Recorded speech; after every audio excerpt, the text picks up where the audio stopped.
So now we might be at the most fun part, the top 11 oils for health and home. If you had these 11 oils in your arsenal, you were going to be so far ahead of the game. So first oil on our agenda, I'm just going to move my face off of the lemon, is lemon. So I've included the aromatic description here because I recognize that maybe not everyone is here to learn about essential oils for therapeutic use. Maybe you just want to make your own perfumes or curate the scent of your home. So I've tried to describe all of these oils aromatically. So lemon obviously smells very clean, very fresh, very citrusy, and very bright. It's a very uplifting, energizing scent. As we've talked about, it's cold pressed because it's a citrus fruit. So there is that risk of photosensitivity. So if for whatever reason you're using lemon oil on your skin, I know a lot of people will make toners. It's very tightening. So they'll make like facial toners. Do not do this and then go out in the sun right after. You're going to want to be very careful with this on your skin. The major constituent of lemon that's having such an amazing effect for us is the limonene. So limonene is a natural cleanser and purifier. It's known to promote a positive mood and promote focus. So it's a very, very good oil for children that might have trouble focusing at school or adults that might have trouble focusing at work. Lemon really is the oil of focus. And it's used in aromatherapy to support colds, I should say flus, and seasonal allergies. Next up is lavender. So lavender might be the oil that most people first go to when they think of aromatherapy. It's a very familiar scent, often used for stress relief. So aromatically, it smells very powdery and floral. And if you've never smelled pure lavender essential oil, I'm really excited for you because it smells totally different than lavender synthetic scent, which is often added to our cleaning supplies and air fresheners and stuff like that. So the first time I smelled this, I was blown away. It's absolutely gorgeous. They use the flower. The best lavender in the world comes from France and Bulgaria. And yeah, it's often used in aromatherapy as a nervine and calmative. So nervine meaning that it really does tonify and smooth the nervous system and helps relax people. So it's very good at reducing those anxious feelings and promoting restful sleep. I would diffuse this before bed, or you could even put a drop on a cotton ball and then put that cotton ball in your pillow. That will help you sleep. You can relieve burns and minor skin irritations with lavender. So I think a lot of people are surprised by that because people know it very well for stress and anxiety, but not so much for the skin benefits. So really, really awesome at relieving burns and minor skin irritations. I've used it as relief from mosquito bites. So combining lavender with tea tree oil to treat my mosquito bites really, really helped take the itch out and heal them much quicker than what usually happens for me. So again, if you're using lavender essential oil on burns or skin, for anything, always use your carrier oil like coconut oil or almond oil or whatever vegetable oil of choice you have in your home. Peppermint. Peppermint, as you might imagine, that's another very familiar smell. Smells very minty, fresh. Real peppermint has a little bit of sweetness to it, very herbaceous. The best peppermint on earth is grown on the Pacific Northwest of the US. So you have those like beautiful forests meeting the ocean. It's not too hot, it's not too cold, it's very rainy. It just creates this perfect environment for very, very high menthol concentration in your plants. And menthol is one of the main constituents of peppermint that is giving us the therapeutic effect. So peppermint supports a healthy respiration and clear breathing. So it's often used when you have a cold or any kind of lung congestion. It also supports digestive function. So any kind of like digestive discomfort after eating or nausea.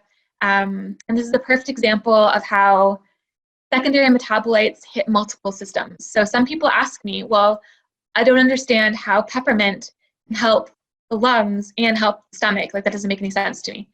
And it's just because most of us have been conditioned into a very reductionistic medical model where if you have a heart problem, you see the cardiologist. If you have a digestive problem, you see the gastroenterologist. And nature is not like that. Nature is very efficient.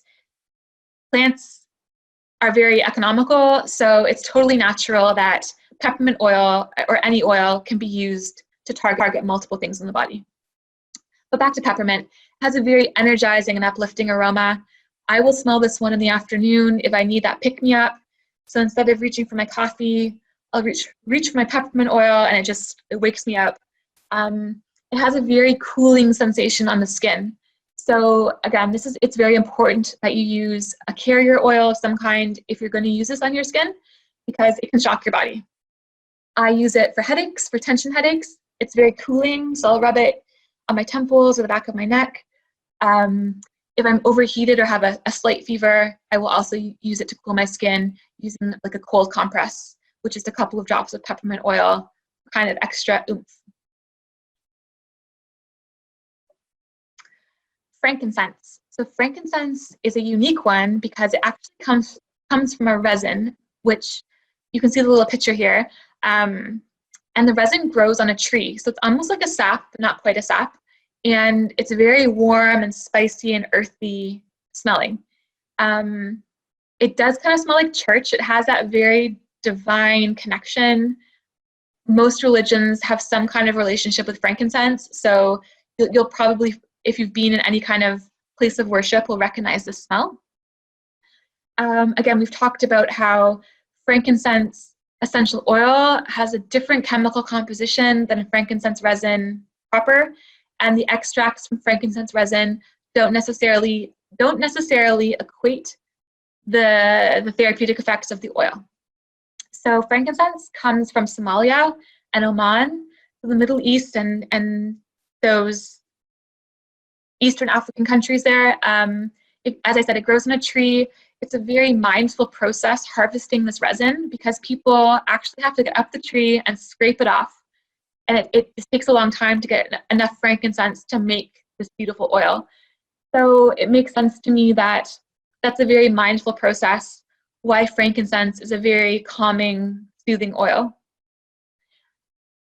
On more of a therapeutic level, more of a physiological level, it does support cellular function. It's very anti-inflammatory. It supports healthy skin and nails. If you're making your own beauty products, this is one you're definitely going to want to include because it is very anti-aging, helps reduce the appearance of fine lines and wrinkles. So any kind of anti-aging cream or lotion that you're making, this is a powerful one. And maybe most significantly, it really does support emotional balance. So it is very gentle and is very, very good at calming children or calming even adults with those feelings of anxiety. Much like lavender, but in a slightly different way. So I often recommend it to people for emotional balance, and people respond very well to it. So that is frankincense. Tea tree. You might also see tea tree referred to as melaleuca, which I always put my tongue over, but we'll call it tea tree for our purposes. This smells very earthy and herbaceous and medicinal. Like there's no other way to say it. It just smells very medicinal, which points to its properties as a very potent cleanser and antiseptic. So this comes from the leaf of the tea tree. The best tea tree is grown in Australia. There's stories in Aboriginal culture in Australia of people going into these waters and coming out with really healed skin and never getting sick. And these waters became famous as being miraculous. But maybe what wasn't known then, but what we know now, is that these waters were always under melaleuca trees. And the leaves falling into the water really made the water very therapeutic and cleansing for skin. So that's kind of where we see the effects of tea tree.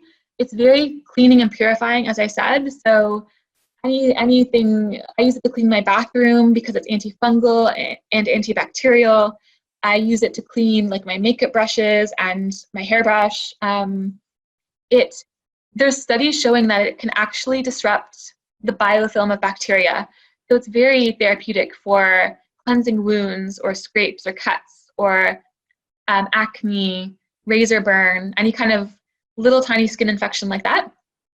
It is very effective at getting rid of lice. So if you're a mom or dad and your kid is in a school where lice is making the rounds, you can use tea tree to treat it just by making a spray with some water and spraying it right on the head, or use it as a preventative even, like spraying every day before you go to school. It is also used in aromatherapy to help relieve colds and coughs. So this would be something like you would do a steam bath with it and really get that amazing breathing in effect of it to open up all of your airways and to kill that bacteria and anything going on in there that really has to be cleaned out. So oregano. This is one of the hot oils that we talked about. So you're never going to want to use this on your skin without a carrier oil like coconut oil. Oregano, it might be another very familiar smell to you because we often use oregano in cooking, in Italian cooking, or pizzas, and what else? It's not, when I first heard of it, it's not something that I thought of for aromatherapy because I wouldn't stick oregano in my diffuser and breathe it in, but it is a very, very, very effective oil for helping with immune function. And it has kind of gone mainstream. You'll hear people talking about oil of oregano, but oil of oregano is totally different than oregano oil. Oil of oregano would be oregano steeped in olive oil or something like that, and then you're taking the olive oil. Oregano oil is oil distilled right from the leaf of the oregano plant. So very, very potent. It's a very powerful cleansing and purifying agent, very effective at helping support immune systems and kind of next level after tea tree. I usually don't resort to oregano until I really need it. It's not something that you would use every day, but it's something that is going to be super effective in helping you during cold and flu season for sure. Eucalyptus. This is a very airy and camphoraceous smell, very commonly used in, again, this is one of those ones we often think about with aromatherapy because it's so well used, so well known for supporting respiratory function. You might recognize the smell from walking into a spa because they'll often be diffusing it in a spa. It has that very cleansing smell to it, cleansing, relaxing smell to it. So it helps clear the mind. It helps promote feelings of relaxation, which is probably why spas resort to it. And it really does promote feelings of clear breathing and help open up airways when you're super congested. So this would be another one that I would use either topically on my lungs if I'm having some kind of congestion issue, or in a steam bath to get that inhaled effect of the eucalyptus. And just a safety note here, there is a toxicity risk associated with the globulus variety of eucalyptus. Most big companies doing oils right will use the radiata variety, but just make sure you check the label. I mean, it's not to say that the globulus variety isn't safe, but there is a narrower therapeutic index with that one. So you just want to be a little bit more careful. Lemongrass. Lemongrass intrigues me because it's actually not a citrus, and it always amazes me how grass can smell like lemon. But lemongrass is indeed a grass. It grows in India. It smells very citrusy, but also has this underlying smoky herbal scent to it. So it's very commonly used in cooking, especially like in Thai cooking and Indian cooking. But the oil itself is a very, very potent natural insect repellent. So there's a few oils that can be used to repel insects, but lemongrass is one that you'll always want to have in there. It's really good at tonifying the skin. So if you're making, again, any kind of beauty product, you might want to include lemongrass in there. And it's really good at relieving muscle tension. So I know some massage therapists that will do massage with lemongrass essential oil, or if you've been for a run or you have some joint pain, lemon oil is a very gentle one for helping relieve that tension.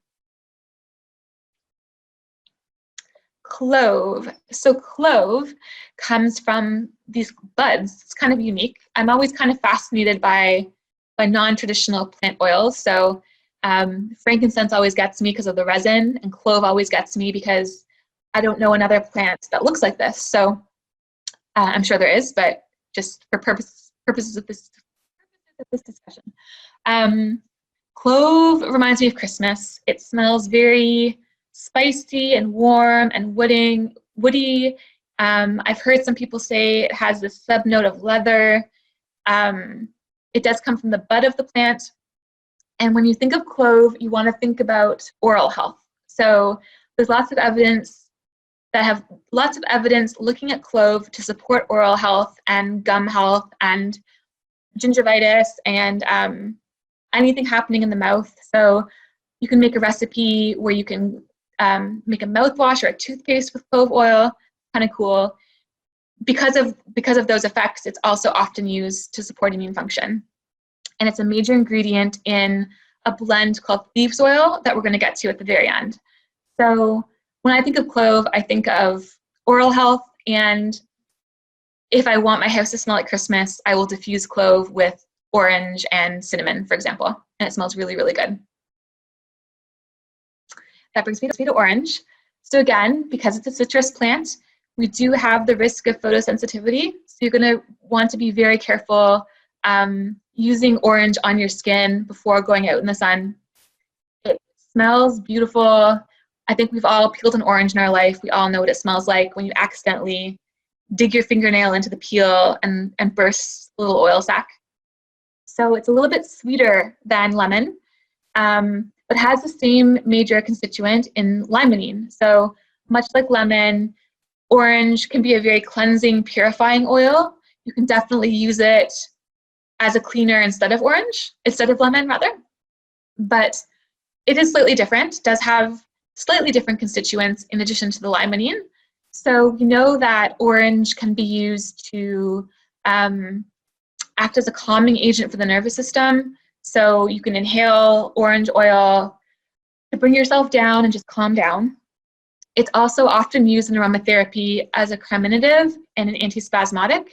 So those are words that we use around digestion, for cramping, and for again, soothing digestion if you struggle in that area. It just smells amazing. I can't say enough good things about how good it smells. Like, I'm trying to put it into words. It's just a beautiful oil. And you might see it referred to as wild orange. Wild orange grows in the Dominican Republic. Sweet orange is kind of your standard orange. So again, just making sure you know where your orange oil is coming from, because pesticides could be an issue with this one, which could impact the purity and quality of your final product. Rosemary. So rosemary, again, might be a familiar smell because we often use it in cooking, but when you smell the essential oil, it's just so potent and so herbaceous and camphoraceous. It almost has an underlying mintiness to it. It smells really, really good. It is probably best known for memory and focus. There's a lot of research going on right now about smelling rosemary and then how does that impact memory.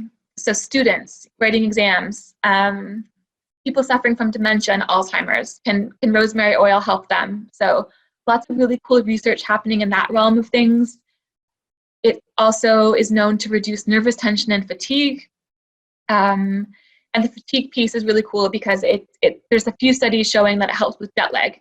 So when I travel, I usually take some kind of uplifting oil and some kind of sedating oil. So for sake of argument, lemon and lavender for when I need to be energized and for when I need to sleep. But there's actually a bit of evidence showing that rosemary oil actually interacts more with melatonin. So it really, really can help reset things and help with jet lag. It's also been shown to support healthy respiration, which makes sense because of that camphoraceous kind of mintiness that just opens everything up. So that is rosemary.